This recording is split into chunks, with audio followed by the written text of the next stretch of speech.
Right, so no matter what happens after these, this is the last challenge of the day. As I thought that a bit after clearing those two up there. There's the back end of the second tree. It came around the corner and oh my life, look at this.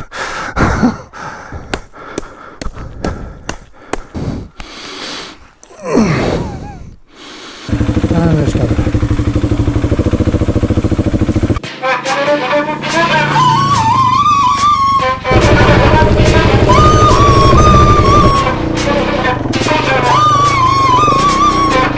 There you go.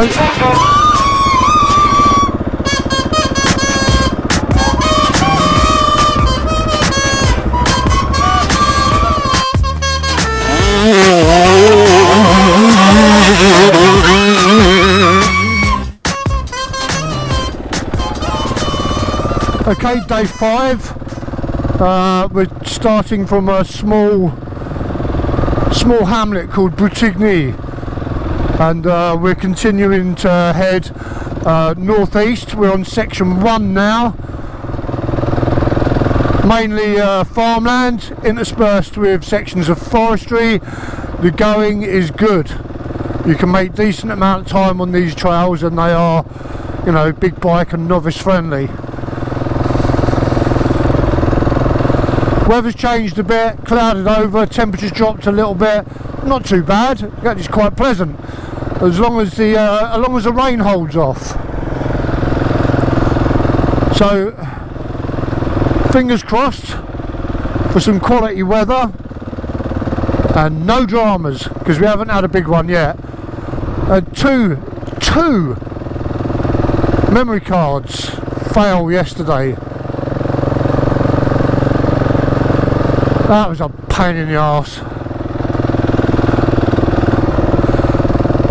Had to detour to the nearest Leclerc, which is thankfully only 15 minutes away, but the whole operation took a bit longer than that, as you can probably imagine, with all the faffing around. But I got some, and if that's the biggest problem I have to solve on this trip, then, you know, who cares?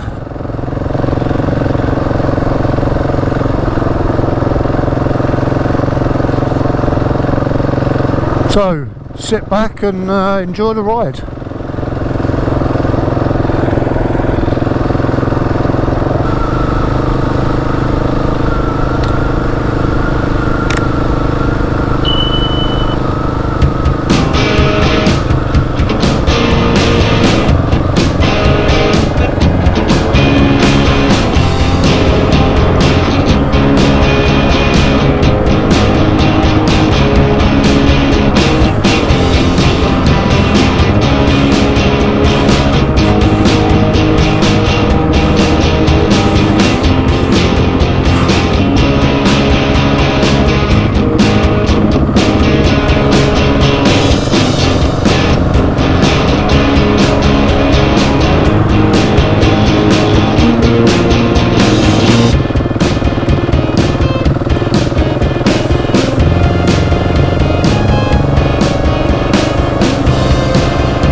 just improve the body position a little bit. These lanes are alright, but you never can tell when there's a cheeky little rut hidden under that grass, just like there.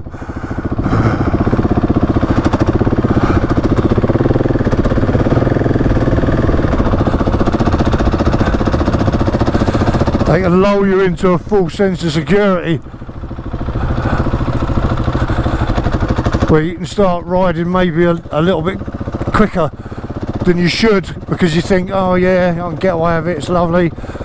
Then all of a sudden, without any warning, you find yourself in a tight little rut that just appears from nowhere.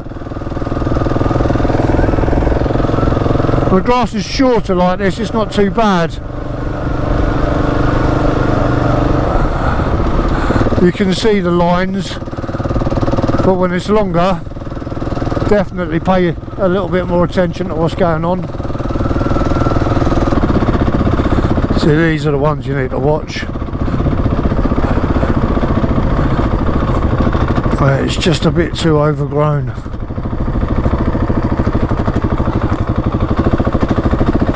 There you go, nice one.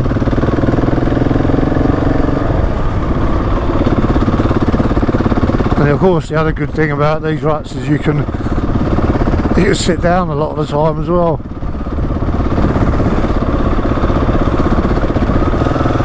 But then the downside of sitting down is it cuts down your threat detection.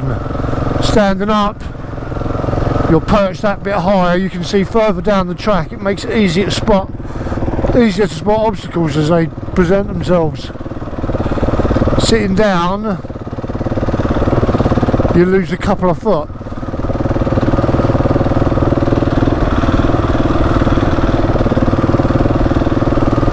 Which means you don't see as far down the track.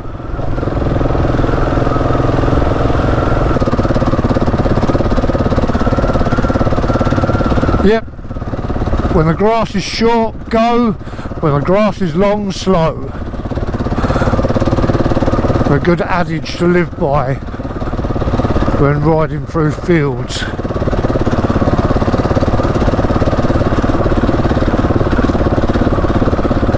of a bounce.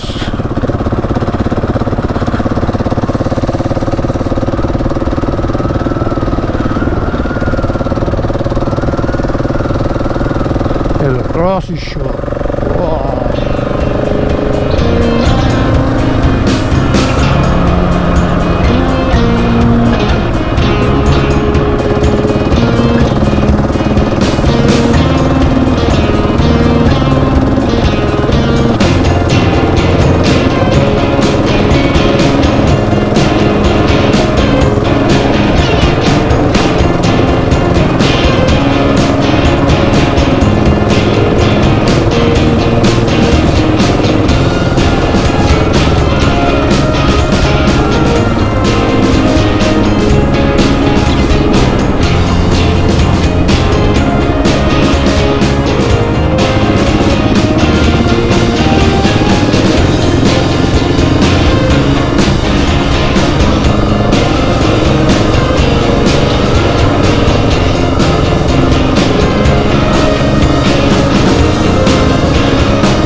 Couple of friendly horses.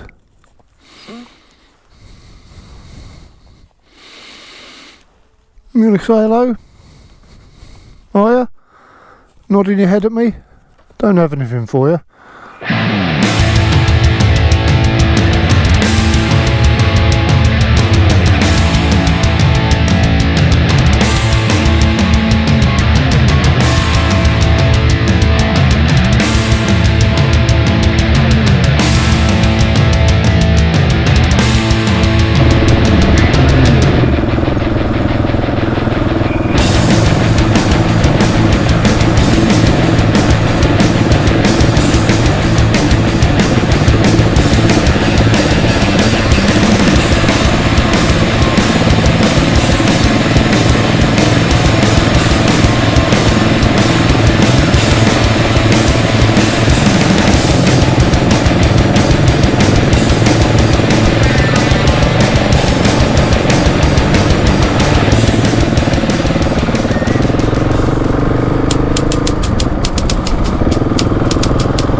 now we're heading into the town of Vernon, still in Normandy, and a couple of interesting facts about Vernon. In 1415, for a period of about 30 or so years, Vernon was actually English. The town and its surrounding areas came under the English crown. So everyone living here today is technically the descendants of English people.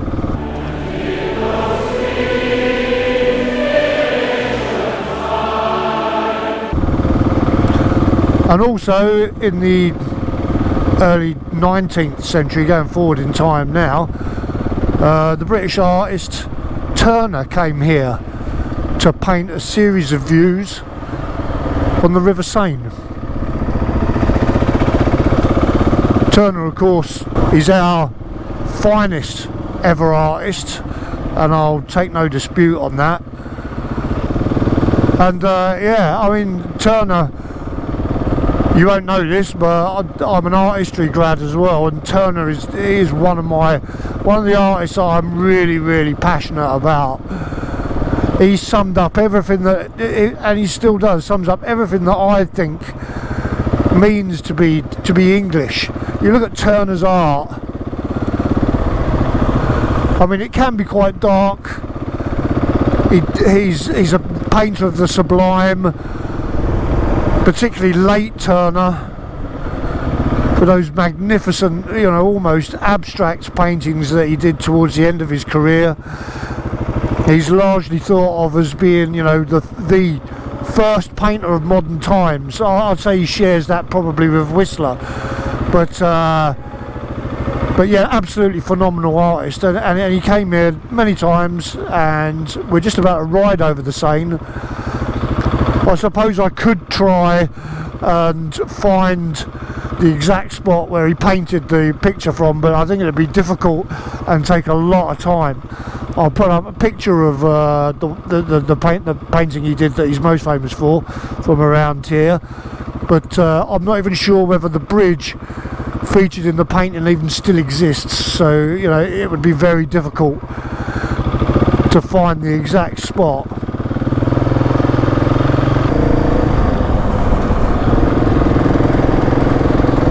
I mean, you can see how these views would have appealed to Turner. Those majestic hills in the background, panorama opening up down over the river. Absolutely beautiful.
Taking us up towards that ruined, I want to say, abbey.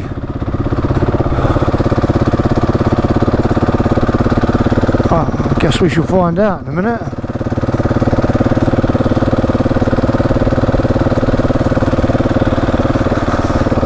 It's quite typical of placement of a rural Catholic church. I mean, they took their philosophy for siting churches from the Normans and the way they sited castles. Put them up high, dominate the land, dominate the people that live in the land. And that was the philosophy behind it. Certainly the philosophy behind the castles that the Normans brought to Britain. I mean, the British people had never seen anything like castles before. It was like a spaceship had landed. All of a sudden these French guys pitch up and they're building huge stone monoliths that had only one purpose: to crush the resistance of anyone around. So we get up here and it turns out it's a castle after all, and it's a fairly typical Norman motte and bailey castle. Over on the right hand side there is the motte, that's the large mound, has the keep on top of it, and the bailey extends down to the left hand side. The whole thing surrounded by a moat for extra protection, and it would also be further enclosed by a wooden or stone palisade that would go around the outside of the bailey and also round the outside of the castle keep on top of the motte as well. This one was built by William II of England and Normandy. That's the son of William the Conqueror, who conquered England in 1066. So this particular castle dates from the late 11th, early 12th century. So why was it built? Well, this area of France, what is part of France today, the Republic of France, was actually on the border of Normandy, which was part of the Kingdom of England, and the Kingdom of France. And after William Rufus succeeded his father as King of England, he wanted to boost up the security of the border area down here in Normandy. So he came down and built a series of motte and bailey castles along the border, and this is one of them. So first it was built to remind the local serfs who the lord was, who was in charge, and secondly it was built to remind the King of France that even though the bulk of William's Norman army was in England, he was still going absolutely nowhere, and there was no chance that he was going to be giving up his continental possessions without a fight.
Heads. Fucking hell. That clipped the top of my fucking helmet. Oh no. What's going on? We're not going around that. Are we?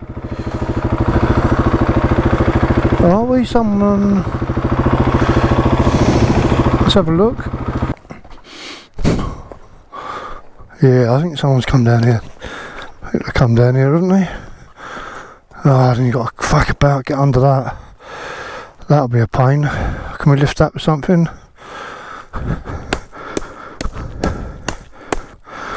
We want that to replace that and get that a little bit higher. Hello. Phone connected. Yeah. Goodbye. I can get my ear blown off by my sat nav, by my intercom when I leant on it. But that's now doable.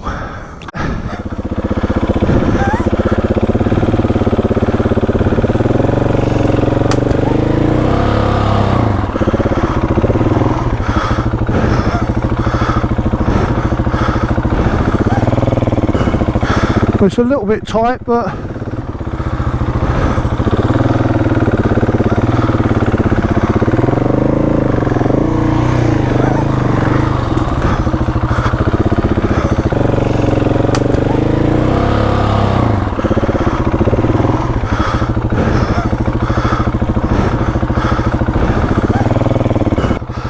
I wanted to be higher up, didn't I? Oh no, that's okay. That's okay. There you go. Oh no! Oh no! So, ignore my first post about the 2 trees being down. There are in fact 4. So once you've cleared those 2, that's the high bank I'm talking about, you come down here and bang, there's another 2 trees that completely obliterate the path. If you're on a lightweight, if you're on an enduro bike, you'll probably drag it through under that one. Well, it's not the end of the world, but there is a workaround. You go down to the right. It's quite steep, but people have done it before. You can see the tyre tracks. There's a little trials challenge at the bottom involving a couple of logs, and then you've got a steep little climb coming out of it. I mean, it's doable. You just got to be, you know, confident about it, and you should be okay. But you know, hey, I'll add to this post after I've done it, so you'll see just how good you got to be. And I'm average at best. So yeah, with any luck, after I've cleared these 2, there aren't any more fuckers waiting down there.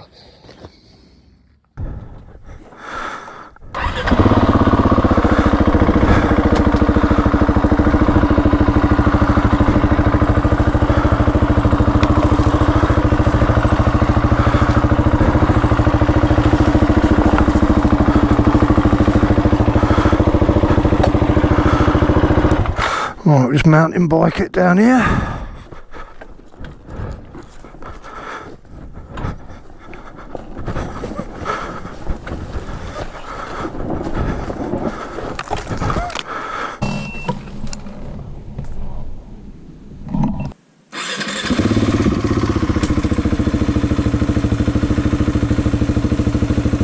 Nice and low, just enough throttle to get over, then stop. Don't worry about turning. We can sort that out in a second. Right, okay, and let's go.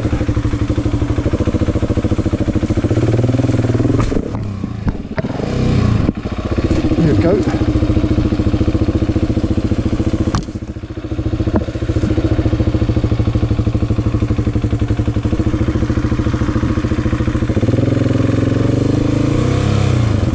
Scoot up that nice straight line.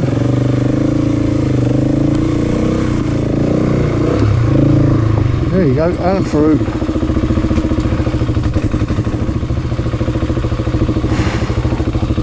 Now, fingers crossed that's the end of it, because I can't be dealing with any more of that nonsense.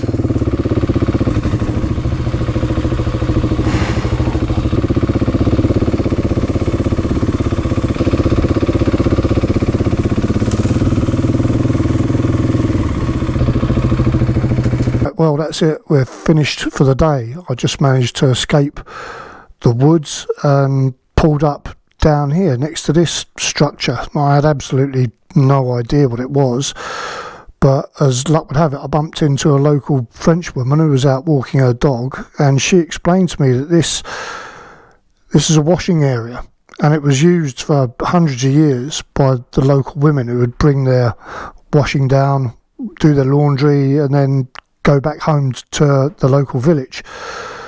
But she was also telling me that it became a real focus of conflict in the local area as well. The other villages dotted around, they wanted to use it as well, and it led to numerous confrontations over the years, some apparently that even ended in bloodshed. In the end, the local men would come out with shotguns to guard the women as they did their laundry. So this place had huge local significance, and that significance lasted for probably hundreds of years, and now it just sits completely forgotten, you know, a relic of another age and another way of life that just doesn't exist anymore. But what it did get me thinking about was the transitory and impermanent nature of life itself. I mean, that what's important to us now is rarely important to us in the future. Things come and go, problems come and go, even friends come and go. So for me, it's a reminder really to live for the now, because the past is gone and it is never coming back. Anyway, that's it for today. I look forward to the next video where I discover a secret Nazi base. It's true, I do.